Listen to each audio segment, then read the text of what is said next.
everyone. Today we're going to be taking a look at the new features coming out for Revenue Cloud in Winter 26. So obviously I'm recording this and we're still in the pre-release version of this. So some of this could still change, but we're going to be taking a look at what's coming out. And I do have a preview org where we can showcase some of those new features live in that environment. So let's get started. All right, first thing, and that's going to be true for a couple of different clouds, I believe, is a new Salesforce Go feature, which is essentially supported setup for some of the different clouds that are available within your environment. So if we take a look at this in our environment, so you do have a new menu option on the left, Salesforce Go. And now I've clicked through already to the Get Started with Revenue Cloud portion. And now obviously this environment as Revenue Cloud already turned on, but if it was not, you could go ahead and hit turn on, follow different steps that are available there to make sure you turn on everything and set everything up so that your environment is ready to go with Revenue Cloud. That's the first new feature for Revenue Cloud in Winter 26. Going back to our presentation. So a couple different things. Some we will be able to demo, some not. But next one is product catalog management cache. That should give us better performance as we're using browse catalogs, leveraging that cache feature. So you simply have to turn that on under product discovery settings. Nothing really to demo around this, but that's that new feature. And you can decide to turn it on or leave it off. Next one is going to be the ability to view or edit constraint models on the product record. So for anyone that has worked with the advanced configurator or constraint-based configurator so far, and I've done a couple of videos on those, you do have to, if you want to modify your constraint models, you have to go through the constraint tab. And if you have multiple, you have to search through, and there's no direct or visual link between your model and the product. But now what you are going to be able to do is if you go and look at one of your product records, so you've got your usual product record, you've got details, attributes, the structure for the bundle, but you can also add a new tab on there called constraint models, or I chose to call it constraint models. You can call it whatever you want. And then that's going to let you see your constraint model and not only see it, but you're also going to be able to modify it. So adding features in either the CML editor or the visual builder as well. And then you can save, activate, and sync your updated constraint models as you build it. So no need to navigate back to the constraint model. Simply modify from the product record directly. That's obviously a nice ease of use feature. Going to be easier to navigate to those as you're going to be on your product. So you're going to be able to modify the structure and modify your rules all from that product record.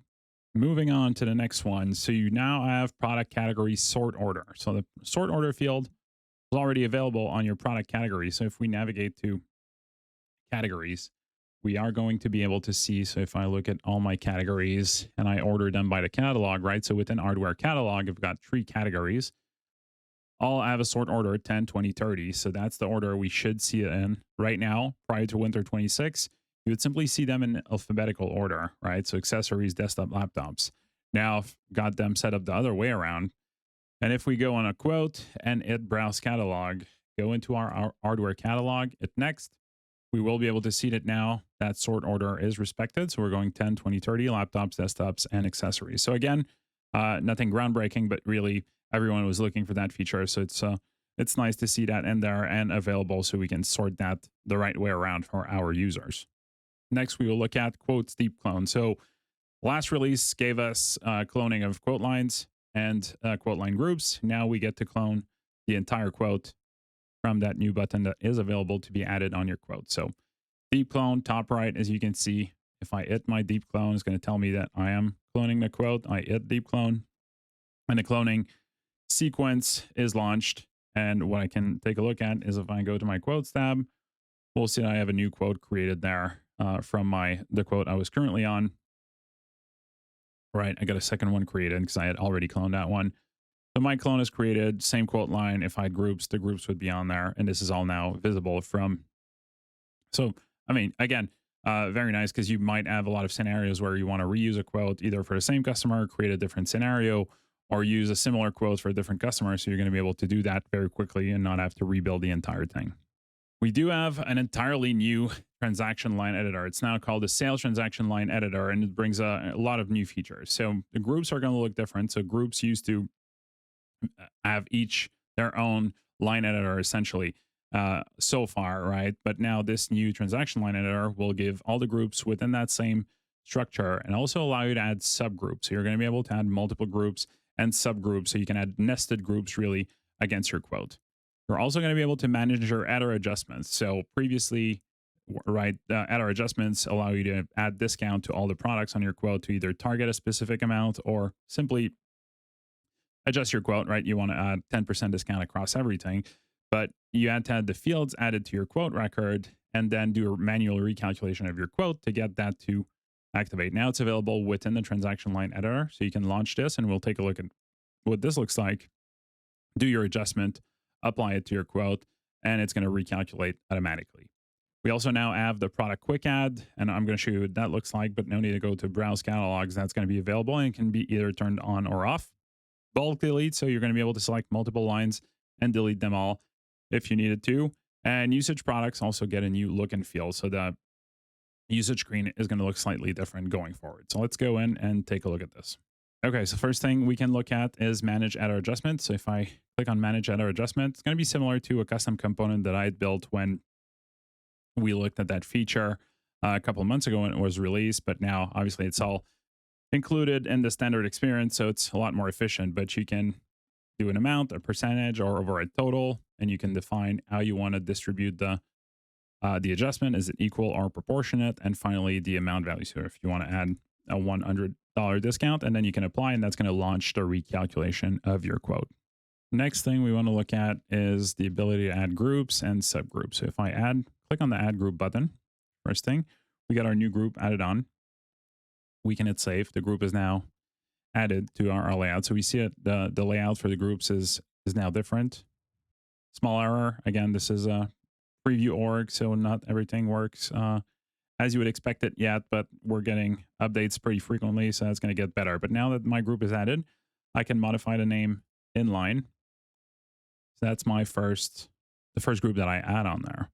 Now that my first group is added, I've got that. My product is in there. A couple options if you want to add more groups. So first one is you click on add group again. It's going to add a top level group again within your quote. Other option is if you click on the right hand side of that group there, you've got the option to browse catalogs, add more products in there. But you can also add a subgroup, right? So that allows you to add another group within your group, right? So nested groups, and you can go a couple levels deep in there. So depending on the complexity of what you're configuring, then you've got that flexibility, right? So you can rename your groups, top level group 2, and then let's call this one nested group, and let's hit save. So again, a really nice feature there as you're configuring your products and adding more. And that's also going to line up with a new feature that's coming out that I don't have ready for demo yet, but you're going to be able to handle your ramp deals through groups as well now. So instead of being line by line, you're going to be able to ramp everything within a group together. So a lot easier to apply your ramp to multiple products on your quote. Another feature that I mentioned is also the product quick add, right? So you can add products, obviously, as usual, through the browse catalog, but you've got this plus sign over here that's going to add a line to your products. So, and then you can search for products in that screen that comes up, select your product, it gets added on, and you can do that at the group, subgroup level, or simply within your quote, and it's saved when you're done with adding product. That feature in the Lightning record page can be enabled or disabled. So if you don't want that feature available, you can also remove it if you choose to. Bulk delete is pretty self-explanatory, but you could select everything that you've got on there, hit bulk delete, and delete everything that's on your quote as it is right now. I'm not going to go ahead and do that because I want to keep modifying that quote as it is. Next thing I want to look at is usage-based products. So this API Access Premium there is a usage-based product, and the window for usage resources looks slightly different. So we used to have the price by usage window. Now we've got manage usage resources. If I click on true on that window, let's give it a moment to load. There we go. So we've got this so far fairly similar. So we have our product itself, different fields that are showing up on here, usage resources. But if I do click through on my usage resource, then on the right hand side, I see the detail for those specific usage resources, right? So for error logs, what's the grant? And I can go ahead and modify the included grant. So if I want this to be 400 instead of 200, I can go ahead and do that. For rates, I've got simply one flat rate for that product. It's set at 1.5 cents. If I click on user sessions, this one is also modified. And let's go through our data transfer. We can see we have all our rates available on there and we can modify. Again, similarly to what we could do before, This looks slightly better and gives us more flexibility, especially around grants where we can modify the actual grant that's included within the product, which is often going to be the case when you sell usage-based product, right? We're going to negotiate what's included within your standard license. And when you're done with modifying, you can hit save to close that pop-up window. So those were the changes to the usage resource window and also to the transaction line editor. So this is what the new transaction line editor looks like. Let's go back to our presentation. Let's see what else we want to look at today. Configurator does bring a couple new things as well. So we can import product component groups now. So we used to be able to import the top level products, all the options, the attributes, but now you can do the product component groups as well. That's going to be helpful as you're building rules to be able to build rules around the groups as well. You are going to be able to use data from an object for constraints. So right now, constraints, you have to build every, one line per rule. But if you want to extend that, if you have a lot of rules, you had to build them all manually, right? Line by line. Now you will be able to import an object or object data rather into your constraint model and build your constraint based on that. So limit seems to be around 50,000 rows for now against your object, but obviously a lot of efficiency to be gained there by simply using that object and a lot easier to extend, right? So if you have new rules, you can simply add records to your object and not have to modify your constraint model every time new rules come along.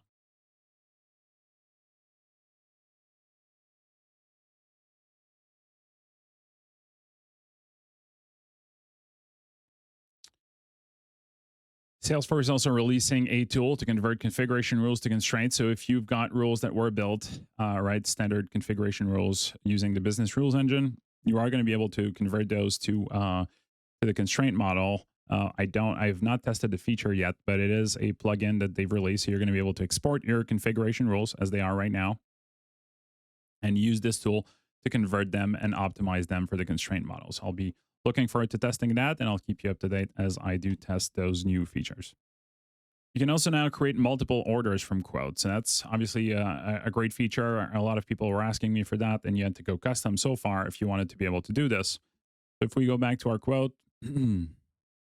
let's look for a quote with groups. All right, there we go. So we've got this quote, multiple groups on there, nested groups as well. And if I'm ready to create the order, I'm still going to create the order. But if I turned on the feature to create multiple orders from a quote, I get this new screen now. It's a screen flow in the background if you want to modify it. This gives you multiple options on how you want to create orders. You can create a single order. So same as it currently is, create your orders by groups, right? So based on the groups that you've got on there. And it will use the top level groups for that feature.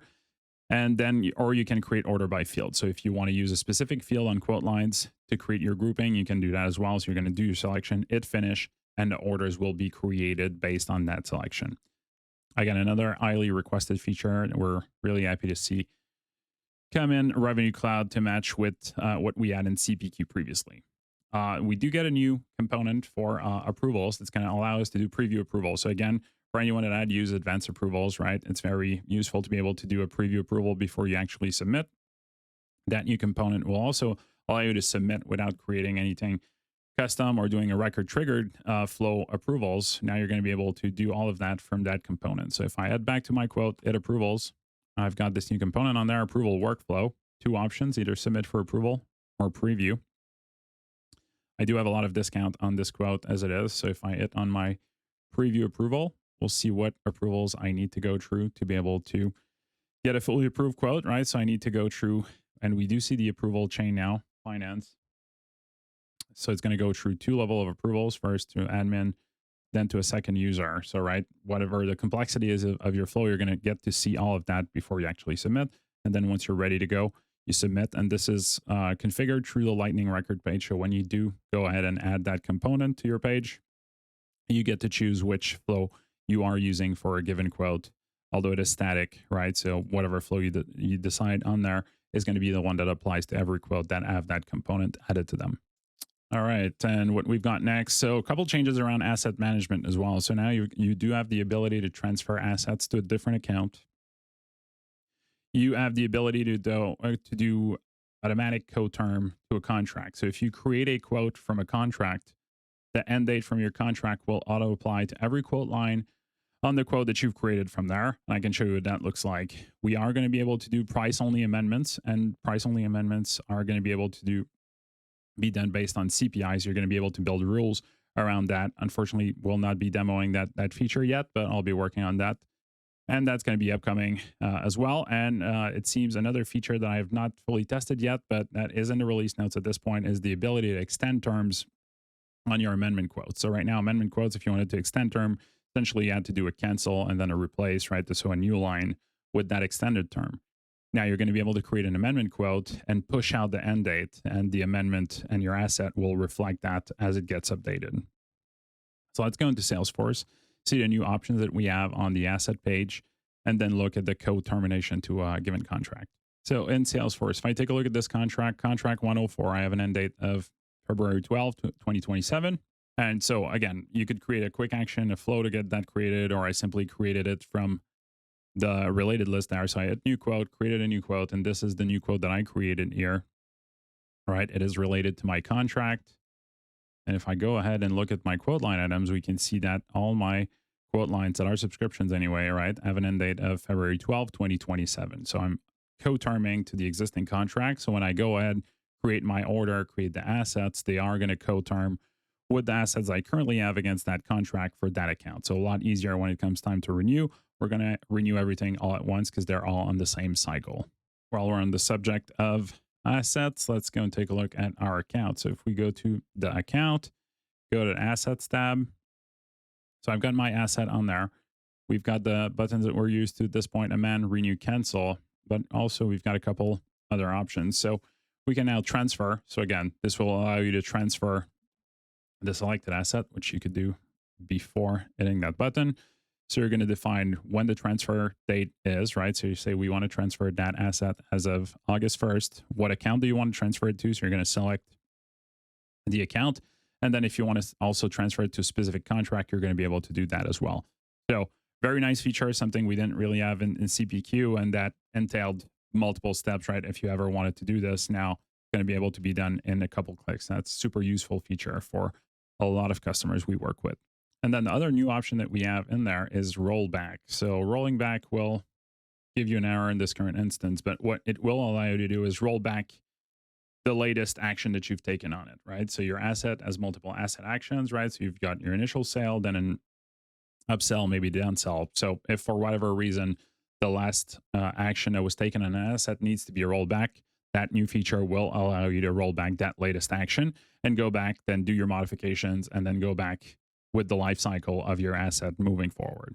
So that was the updates to the asset lifecycle. And now one last thing for this video, there's obviously a lot more stuff in that release. It's a pack release, as we've been getting used to over the last couple of releases with Revenue Cloud. But the last one that we want to look at for this video is going to be an update to the pricing procedure, where we have now an updated formula element. So, right, the current limitation that we had with that formula element is you can only have one formula, one output. So everything that you wanted to calculate needed, you add to build one more formula element, and then you've got a limit to take into consideration in the total elements within your pricing procedure.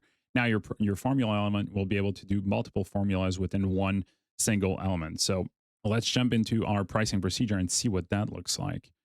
So going back into Salesforce, I'm on my currently active pricing procedure.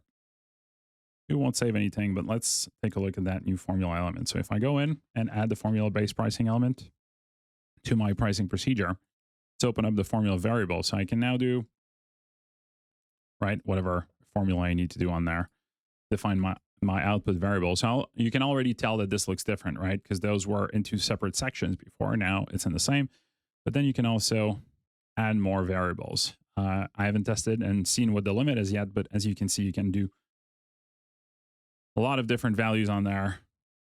You can define your output, so you can add multiple formulas. So again, gaining efficiency and not hitting that limit on the number of elements that you've got within the pricing procedure with that updated element. So that's obviously very welcome and something that a lot of people were looking forward to. And that about rounds up all the features that we wanted to go through in that initial video. As I said earlier, there are a lot more features in that release, a lot of stuff around dynamic revenue orchestrator, ramp deals, billing, a lot of things that I want to test and go through.